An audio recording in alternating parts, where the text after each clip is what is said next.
आप सभी लोगों का इतवार की सभा में स्वागत है और परमेश्वर का धन्यवाद देते हैं कि वो हमारे साथ है, उसकी उपस्थिति यहाँ पे पाई जाती है। और आज का वचन हमने लिया है भजन संगीता उसके 92 अध्याय के 12वें वचन से, जिसमें लिखा है, धर्मी लोग खजूर के समान फूले और फलेंगे। धर्मी जन खजूर के समान फूले और फलेंगे। हाँ प्रियो, प्रभु यीशु मसीह के कारण आज हम धर्मी ठहरे हैं और धन्यवाद देते हैं उस पिता परमेश्वर का जिसने अपने पुत्र प्रभु यीशु मसीह को हमारे लिए भेजा, जिसकी वजह से आज हम धर्मी ठहराए गए हैं। आइए हम देखें कि एक धर्मी जन किस प्रकार फलेंगे और फूलेंगे। इस खजूर के पेड़ की खासियत को हम देखेंगे। जैसे खजूर का पेड़ वैसा ही एक धर्मी जन भी होता है। आइए हम प्रार्थना करें। पिता परमेश्वर, धन्यवाद देते हैं इस सुंदर सुबह के लिए। धन्यवाद, तू हमसे बातचीत कर रहा है और आज के दिन जब हम प्रभु तेरे वचन से मनन कर रहे हैं, हम अपने हृदय को खोलते हैं। हर एक से तू बातचीत कर। मैं अपने आप को भी तेरे हाथ में समर्पण करता हूं। तू मुझे अभिषेक कर। जो वचन यहां से मैं देता हूं प्रभु, वो तेरी ओर से होने पाए। सुनने वाले हर एक को तू छू ले और इस सभा के बाद हर एक जन अपने जीवन में उस फल को देखने पाए। पवित्र आत्मा, तेरा हम स्वागत करते हैं। यीशु के नाम से प्रार्थना को मांगते हैं। आमेन, आमेन। प्रभु भला है और प्रभु हमेशा भला है। आइए आज हम देखेंगे कि इस खजूर के पेड़ का क्या स्वभाव है, उसकी क्या खासियत है। क्यों यहां पे दाऊद राजा ने ऐसा लिखा कि धर्मी लोग खजूर के समान फूले और फलेंगे। ऐसा क्या है खजूर के पेड़ में? आइए हम सबसे पहला बिंदु है, यदि आप खजूर के पेड़ को काट दे, वो कभी नाश नहीं होगा। खजूर के पेड़ को काट दिया जाए परंतु वो कभी नाश नहीं होगा। पता है क्यों? क्योंकि जब हम इस संसार में जब हम देखते हैं जितने भी पेड़ पौधे हैं, उन सबको जो है पोषण और खनिज जो है धरती से मिलता है। परंतु इस खजूर के पेड़ की खासियत यह है कि वो अपने आप में ही पोषण, अपने आप में ही उस खनिज को पैदा करता है और उसी के अंदर उसकी सामर्थ्य रहती है। इसलिए वो जो है हमेशा मजबूत रहता है। आप किसी अन्य पेड़ को काट दें, थोड़े दिन बाद वो मुरझा जाएगा और वो मर जाएगा। परंतु खजूर के पेड़ को यदि आप काट दें तो वो कभी भी मरेगा नहीं, वो उसको नाश नहीं कर सकते, वो फिर से फलने लगेगा। ये खासियत है। और उसी प्रकार एक धर्मी जन भी है। पता है क्यों? क्योंकि परमेश्वर के वचन दूसरे कुरिन्थियों उसके 4 अध्याय के 7वें वचन में लिखा हुआ है, परंतु हमारे पास यह धन मिट्टी के बर्तनों में रखा है। यह धन मिट्टी के बर्तन में रखा गया। यह धन क्या है? यही हमारा पोषण है, यही हमारा खनिज है, यही हमारी सामर्थ्य है जो कि इस मिट्टी के बर्तन के अंदर रखा गया है। और इस मिट्टी के बर्तन के अंदर जो रखा गया है उसको कोई भी चुरा नहीं सकता, शैतान आके उसे छू भी नहीं सकता है। वो क्या है? प्रभु यीशु मसीह। प्रभु यीशु मसीह का वचन हमारे अंदर है। जैसे खजूर के पेड़ के अंदर से ही जो है उसके लिए खनिज और उसके लिए पोषण उत्पन्न होता है, वैसे ही हम जो मिट्टी के बर्तन हैं, हमारे अंदर परमेश्वर की सामर्थ्य है। प्रभु यीशु मसीह रहता है। प्रभु यीशु मसीह का वचन हमारे अंदर है। चाहे हमको कोई काट भी दे, इस संसार में जब हम रहते हैं, हमें कोई भी कष्ट पहुंचाए, हो सकता है हमको काट के कहीं अलग रख दिया जाए, हो सकता है समाज से हमको अलग कर दिया जाए, तो भी हम मरेंगे नहीं, हमें कोई नाश नहीं कर सकता, क्योंकि प्रभु यीशु मसीह हमारे अंदर है, प्रभु यीशु मसीह का वचन हमारे अंदर है, उसकी सामर्थ हमारे अंदर है। हम कभी भी नाश नहीं होंगे। आमेन, हालेलुया। इसलिए प्रियजनों, आज हम इस वचन को ध्यान से सुने। इसलिए यहां वचन में लिखा हुआ है कि धर्मी लोग खजूर के समान फूलें और फलें। यह कितनी सुंदर बात है। जब हम परमेश्वर ने बनाया, हम एक मिट्टी के बर्तन के समान, उसने अपने हाथों से हमें रचा है, उस मिट्टी से जो है हमें रचा है, और उसने अपने श्वास को, अपने आत्मा को हमारे अंदर फूका है, और वही पवित्र आत्मा, वही सामर्थ हमारे अंदर है। और जैसे मैंने पहले कहा, शैतान उसके पास भी नहीं आ सकता। बाहर से चाहे उस मिट्टी के बर्तन को कुछ भी कर दिया जाए, तोड़ने की कोशिश किया जाए, परंतु अंदर से जो है उस वचन को कोई नहीं निकाल सकता। हाँ प्रिय भाई बहनों, हो सकता है आने वाले दिनों में जो है हमारे हाथों में बाइबल ना हो सकता है कि हम इस तरह जो है टीवी पर, मोबाइल पे जो है परमेश्वर के वचन को सुन ना सकें। आ सकता है, ऐसे दिन आ सकते हैं जहां पे हर चीज के लिए जो है रुकावट आ जाएंगी, परंतु आज, अभी, इस वक्त ये हम परमेश्वर के वचन को अपने हृदय में रखेंगे तो परमेश्वर का वचन जो हमारे हृदय में, उसे कोई चुरा नहीं सकता। प्रभु यीशु मसीह को हमारे जीवन से कोई अलग नहीं कर सकता, क्योंकि प्रभु यीशु मसीह हमारे अंदर है। चाहे वो मनुष्य हो, चाहे वो शैतान हो, उसके पास भी नहीं आ सकता है। हमारे अंदर से परमेश्वर के वचन को बाहर कोई नहीं निकाल सकता, कोई चुरा नहीं सकता है। इसलिए आप जब भी मौका मिले, आपको जब भी समय मिले, आप परमेश्वर के वचन को पढ़ें और परमेश्वर के वचन को अपने हृदय में जो है उसको रखें। वही जो है हमें सामर्थ देती है। तभी हम उस खजूर के पेड़ के समान फलेंगे और फूलेंगे। आमीन। ये पहला बिंदु था कि आप उसे काट सकते हैं परंतु उसे नष्ट नहीं कर सकते। दूसरी बात, यदि हम देखें, इस खजूर के पेड़ को आप झुका सकते हैं परंतु वो कभी टूटेगा नहीं। आप चाहे इसको पूरी तरह झुका दें पर वो कभी टूटेगा नहीं। वैसा ही धर्मी जन है, चाहे उसको आप जितना भी झुका दें। इस संसार में जो आंधी तूफान चलता है, हमारे जीवन में भी हम देखते हैं, बहुत से ऐसे संकट हैं, ऐसे बहुत परेशानियां हैं, हमें लगता है कि अब हम टूट चुके हैं। नहीं प्रिय भाइयों, आप टूटे नहीं हैं। हमें चाहे ये आंधी तूफान कितना भी झुका दे, हम कभी टूटेंगे नहीं, क्योंकि प्रभु यीशु मसीह हमारे साथ है। क्योंकि वो खजूर के पेड़ को जो है जब खड़ा है, जब आंधी तूफान आते हैं तो पूरी तरह वो झुक जाता है, परंतु बाद में जब आंधी तूफान बंद हो जाता है तो फिर से वो खड़ा हो जाता है, और पहले से भी ज्यादा मजबूत, क्योंकि जिस जगह पर वो मुड़ा था उस जगह पर जो है वो मजबूत हो जाता है। वैसे ही धर्मी जन, आप और मैं, जिस जगह पर हम मुड़ जाते हैं, जिस क्षेत्र में अपने जीवन में जब हम मुड़ जाते हैं और जब आंधी तूफान सब थम जाता है, जब हम खड़े हो जाते हैं तो उस क्षेत्र में हम मजबूत हो जाते हैं। परमेश्वर हमें सिखा रहा है, परमेश्वर हमें मजबूत कर रहा है, परमेश्वर का वचन हमारे अंदर है। जब परमेश्वर की सामर्थ्य हमारे अंदर है तो हमें चाहे समाज जितना भी झुका ले, जितना भी हमें नीचे खींचने की कोशिश करे, परंतु हम फिर से मसीह में खड़े हो जाएंगे, क्योंकि हमारे अंदर प्रभु यीशु मसीह की सामर्थ है। हां प्रियो, हो सकता है समाज में आपको कोई पूछे ना, समाज में लोग आपको बुरा भला कहें। प्रभु यीशु मसीह के साथ भी ऐसा ही हुआ। प्रभु यीशु मसीह को जब क्रूस पे चढ़ाया गया, उससे पहले लोगों ने जो है उस पे थूका, बहुत ही बुरा कहा, परंतु हम देखते हैं कि प्रभु यीशु मसीह के अंदर वो धीरज था, वो एकदम शांत थे, क्योंकि वो जानते थे कि किस योजना के तहत वो वहां पे आज इस संसार में है।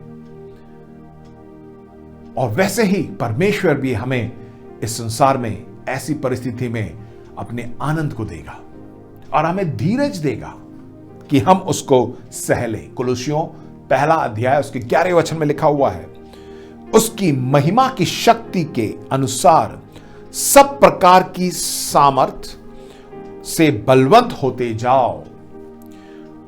यहां तक कि आनंद के साथ हर प्रकार से धीरज और सहनशीलता दिखा सको। हां प्रियो, जब परमेश्वर का वचन हमारे अंदर है, चाहे कोई भी परेशानी आ जाए, लोग हमें खींचने की कोशिश करें, नीचे गिराने की कोशिश करें, हमें परमेश्वर धीरज देगा। हमें हमारे अंदर उसका आनंद हमारे अंदर रहेगा। परमेश्वर हमें सिखाएगा कैसे इन लोगों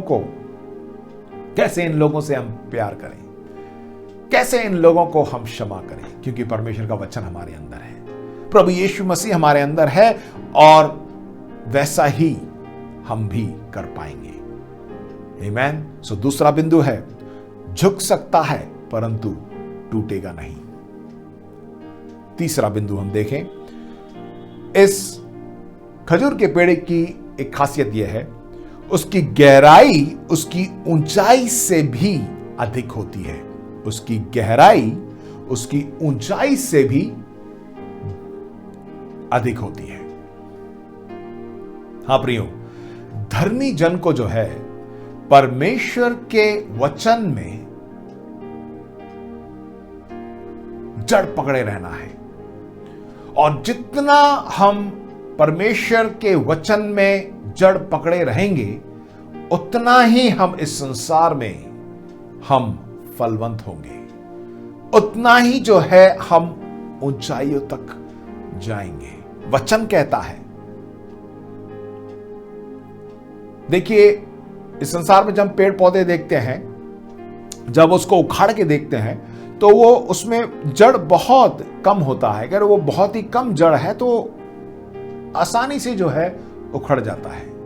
परंतु ये खजूर का पेड़ जो है, उसको उखाड़ना इतना आसान नहीं है, क्योंकि जितनी उसकी बाहर ऊंचाई है ना, उससे अधिक उसकी जड़ अंदर है।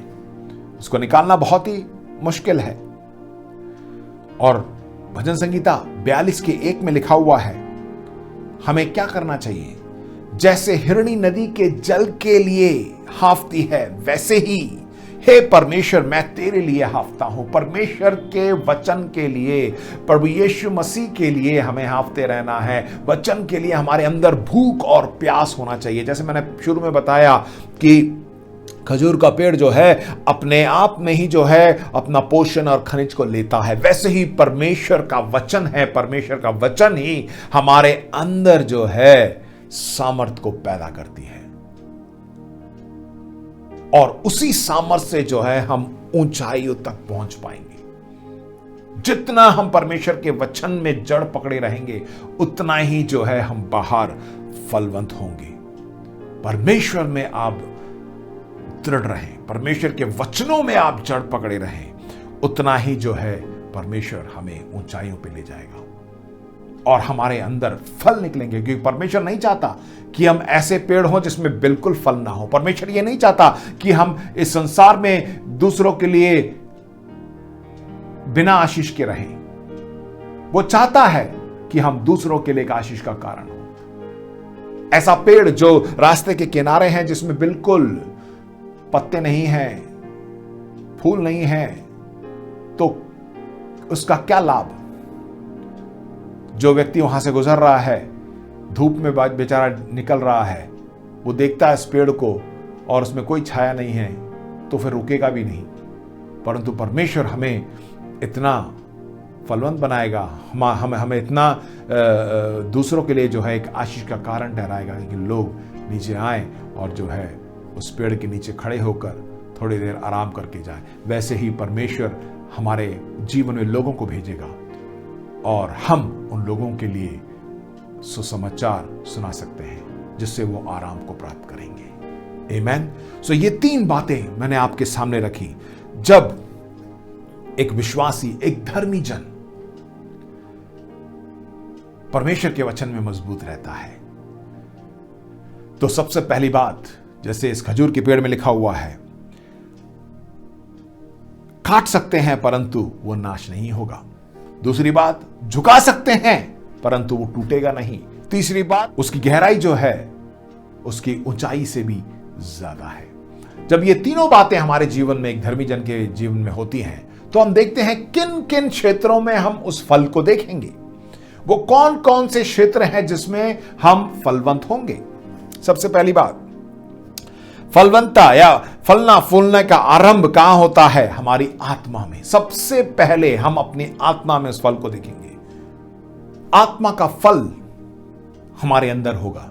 गलाती उसके 5:22 में ऐसा लिखा हुआ है, पर आत्मा का फल प्रेम, आनंद, शांति, धीरज, कृपा, भलाई, विश्वास, नम्रता और संयम है।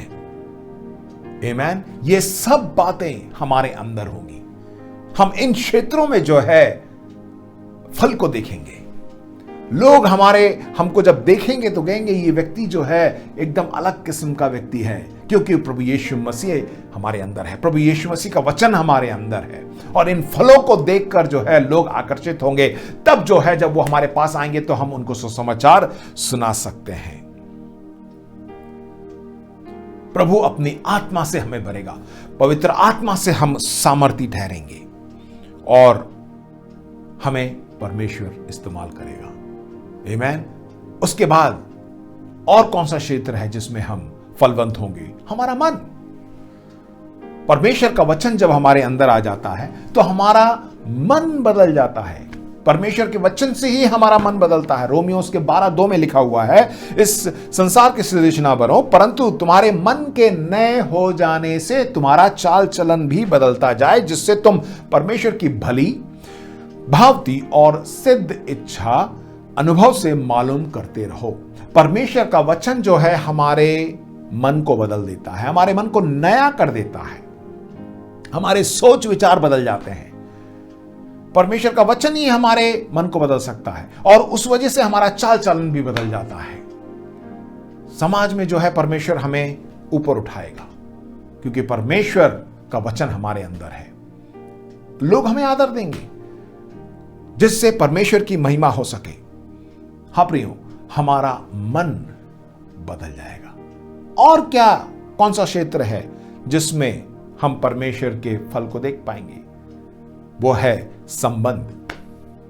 एक दूसरे के साथ संबंध, जो रिश्ता है जो टूट गया है वो फिर से जुड़ जाएगा। क्योंकि जैसे मैंने बताया कि आत्मा का फल हमारे अंदर आ जाता है तो धीरज आ जाता है। चाहे लोग कुछ भी बोलें, कुछ भी कहें हमारे बारे में, हम अगर धीरज रखें और लिखा और प्रेम भी हमारे अंदर है। पिता परमेश्वर का जब प्रेम हमारे अंदर होगा तो हम उनसे प्रेम करेंगे, क्षमा करेंगे, उनकी गलतियों को माफ कर देंगे।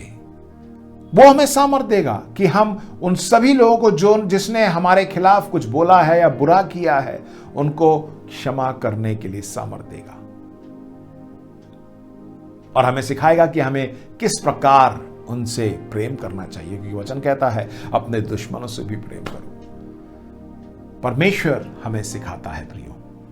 हमारे संबंध जो टूटे हुए थे फिर से जो हैं बन जाएंगे। हम देखेंगे कि लोग जो हमसे दूर हो गए थे वो हमारे समीप आ गए हैं। और कौन सी क्षेत्र में हम फलवंत होंगे? अपने समय में।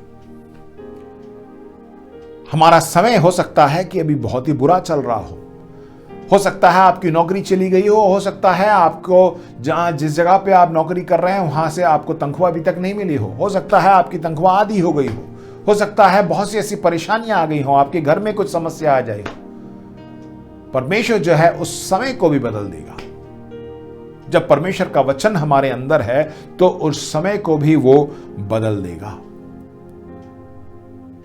क्योंकि जब हम सुबह उठते हैं एक ताजगी के साथ उठते हैं, एक अपेक्षा के साथ उठते हैं कि आज कुछ नया होने वाला है, परंतु कभी कभार एक ख्याल आ जाता है अरे नहीं, हम तो बहुत बूढ़े हो चुके हैं। नहीं प्रिय भाई बहनों, जब तक परमेश्वर का वचन हमारे अंदर है ना, जैसे वो खजूर का पेड़ है उसके समान हमेशा फलेंगे और फूलेंगे।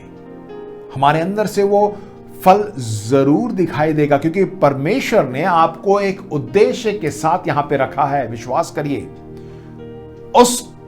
उसी के वजह से जो है हम फल को लेके आ सकते हैं। जैसे मैंने पहले बताया, दूसरों के लिए एक आशीष का कारण। हां प्रियो, हमारा समय बदल जाएगा। ये मत सोचिए कि अब मैं बूढ़ा हो चुका हूं, अब मैं जवान नहीं हूं। नहीं, चाहे जवान हो या बूढ़े हो या बच्चे हो,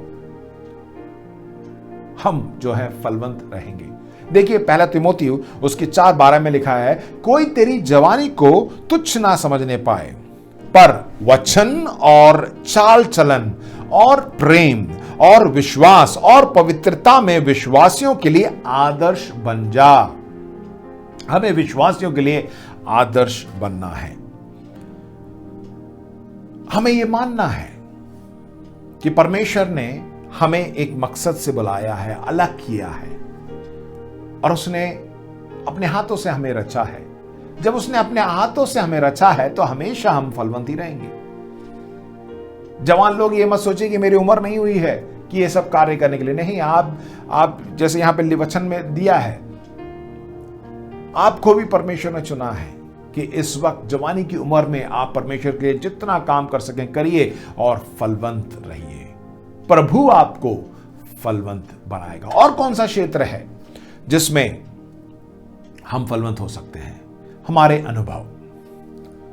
क्या अनुभव है?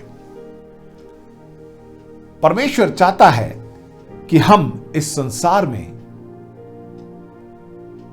रहकर प्रभु यीशु मसीह का सुसमाचार उन लोगों को दे जिन्होंने अभी तक प्रभु यीशु मसीह को नहीं जाना। वे सब लोग जो पाप में डूबे हुए हैं, वे सब लोग जो बीमार हैं, वे सब लोग परेशान हैं,